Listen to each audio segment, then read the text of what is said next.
അപ്പോസ്തലനായ പൗലോസ് ഫിലിപ്പിയർക്കെഴുതിയ ലേഖനം അധ്യായം 2. ക്രിസ്തുവിൽ വല്ല പ്രബോധനവുമുണ്ടെങ്കിൽ, സ്നേഹത്തിൻ്റെ വല്ല ആശ്വാസവുമുണ്ടെങ്കിൽ, ആത്മാവിൻ്റെ വല്ല കൂട്ടായ്മയുമുണ്ടെങ്കിൽ, വല്ല ആർദ്രതയും മനസ്സലിവുമുണ്ടെങ്കിൽ, നിങ്ങൾ ഏക മനസ്സുള്ളവരായി ഏക സ്നേഹം പൂണ്ട് ഐക്യമത്യപ്പെട്ട് ഏകഭാവമുള്ളവരായി ഇങ്ങനെ എൻ്റെ സന്തോഷം പൂർണ്ണമാക്കുവിൻ. ശാഠ്യത്താലോ ദുരഭിമാനത്താലോ ഒന്നും ചെയ്യാതെ താഴ്മയോടെ ഓരോരുത്തൻ മറ്റുള്ളവനെ തന്നേക്കാൾ ശ്രേഷ്ഠനെന്ന് എണ്ണിക്കൊള്ളുവീൻ. ഓരോരുത്തൻ സ്വന്ത ഗുണമല്ല, മറ്റുള്ളവൻ്റെ ഗുണവും കൂടെ നോക്കേണം. ക്രിസ്തുവേശുവിലുള്ള ഭാവം തന്നെ നിങ്ങളിലും ഉണ്ടായിരിക്കട്ടെ.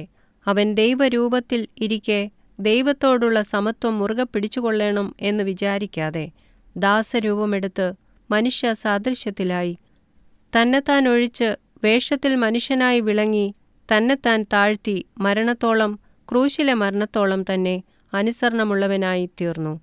അതുകൊണ്ട് ദൈവവും അവനെ ഏറ്റവും ഉയർത്തി സകല നാമത്തിനും മേലായ നാമം നൽകി. അങ്ങനെ യേശുവിൻ്റെ നാമത്തിങ്കൽ സ്വർലോകരുടെയും ഭൂലോകരുടെയും അധോലോകരുടെയും മുഴങ്കാലൊക്കെയും മടങ്ങുകയും എല്ലാ നാവും യേശുക്രിസ്തു കർത്താവെന്ന് പിതാവായ ദൈവത്തിൻ്റെ മഹത്വത്തിനായി ഏറ്റുപറയുകയും ചെയ്യേണ്ടിവരും. അതുകൊണ്ട് പ്രിയമുള്ളവരെ, നിങ്ങൾ എല്ലായ്പ്പോഴും അനുസരിച്ചതുപോലെ ഞാൻ അരികത്തിരിക്കുമ്പോൾ മാത്രമല്ല, ഇന്ന് ദൂരത്തിരിക്കുമ്പോൾ ഏറ്റവും അധികമായി ഭയത്തോടും വിറയലോടും കൂടെ നിങ്ങളുടെ രക്ഷയ്ക്കായി പ്രവർത്തിപ്പീൻ. ഇച്ഛിക്കുക എന്നതും പ്രവർത്തിക്കുക എന്നതും നിങ്ങളിൽ ദൈവമല്ലോ തിരുവുള്ളമുണ്ടായിട്ട് പ്രവർത്തിക്കുന്നത്. വക്രതയും കോട്ടവുമുള്ള തലമുറയുടെ നടുവിൽ നിങ്ങൾ അനിന്യരും പരമാർത്ഥികളും ദൈവത്തിൻ്റെ നിഷ്കളങ്ക മക്കളുമാകേണ്ടതിന് എല്ലാം പിറുപിറുപ്പും വാദവും കൂടാതെ ചെയ്യുവീൻ. അവരുടെ ഇടയിൽ നിങ്ങൾ ജീവന്റെ വചനം പ്രമാണിച്ചുകൊണ്ട് ലോകത്തിൽ ജ്യോതിസ്സുകളെ പോലെ പ്രകാശിക്കുന്നു. അങ്ങനെ ഞാൻ ഓടിയതും അധ്വാനിച്ചതും വെറുതെയായില്ല എന്ന് ക്രിസ്തുവിൻ്റെ നാളിൽ എനിക്ക് പ്രശംസയുണ്ടാകും. എന്നാൽ നിങ്ങളുടെ വിശ്വാസമെന്ന യാഗമർപ്പിക്കുന്ന ശുശ്രൂഷയിൽ എൻ്റെ രക്തം ഒഴിക്കേണ്ടി വന്നാലും ഞാൻ സന്തോഷിക്കും. നിങ്ങളോട് എല്ലാവരോടും കൂടെ സന്തോഷിക്കും. അങ്ങനെ തന്നെ നിങ്ങളും സന്തോഷിപ്പീൻ, എന്നോടുകൂടെ സന്തോഷിപ്പീൻ.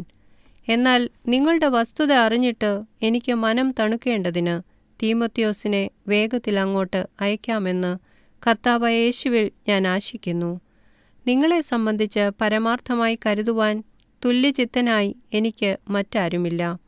യേശുക്രിസ്തുവിൻ്റെ കാര്യമല്ല, സ്വന്തം കാര്യമത്രേ എല്ലാവരും നോക്കുന്നു. അവനോ മകൻ അപ്പന് ചെയ്യുന്നതുപോലെ എന്നോടുകൂടെ സുവിശേഷ ഘോഷണത്തിൽ സേവ ചെയ്തു എന്നുള്ള അവൻ്റെ സിദ്ധത നിങ്ങൾ അറിയുന്നുവല്ലോ. ആകയാൽ എൻ്റെ കാര്യം എങ്ങനെയാകുമെന്ന് അറിഞ്ഞ ഉടനെ ഞാൻ അവനെ അയപ്പാൻ ആശിക്കുന്നു.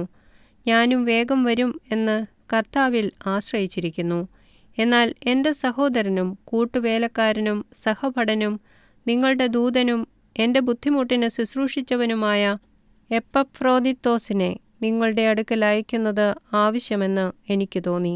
അവൻ നിങ്ങളെ എല്ലാവരെയും കാണുവാൻ വാഞ്ചിച്ചും താൻ ദീനമായി കിടന്നു എന്ന് നിങ്ങൾ കേട്ടതുകൊണ്ട് വ്യസനിച്ചുമിരിക്കുന്നു. അവൻ ദീനം പിടിച്ച് മരിപ്പാറായിരുന്നു സത്യം, എങ്കിലും ദൈവം അവനോട് കരുണ ചെയ്തു. അവനോട് മാത്രമല്ല, എനിക്ക് ദുഃഖത്തിന്മേൽ ദുഃഖം വരാതിരിപ്പാൻ എന്നോടും കരുണ ചെയ്തു. ആകയാൽ നിങ്ങൾ അവനെ വീണ്ടും കണ്ട് സന്തോഷിപ്പാനും എനിക്ക് ദുഃഖം കുറവാനും ഞാൻ അവനെ അധികം ജാഗ്രതയോടെ അയച്ചിരിക്കുന്നു. അവനെ കർത്താവിൽ പൂർണ്ണ സന്തോഷത്തോടെ കൈക്കൊള്ളുവീൻ. ഇങ്ങനെയുള്ളവരെ ബഹുമാനിപ്പീൻ. എനിക്കു വേണ്ടിയുള്ള നിങ്ങളുടെ ശുശ്രൂഷയുടെ കുറവ് തീർപ്പാനല്ലോ അവൻ തൻ്റെ പ്രാണനെപ്പോലും കരുതാതെ ക്രിസ്തുവിൻ്റെ വേല നിമിത്തം മരണത്തോളം ആയിപ്പോയത്.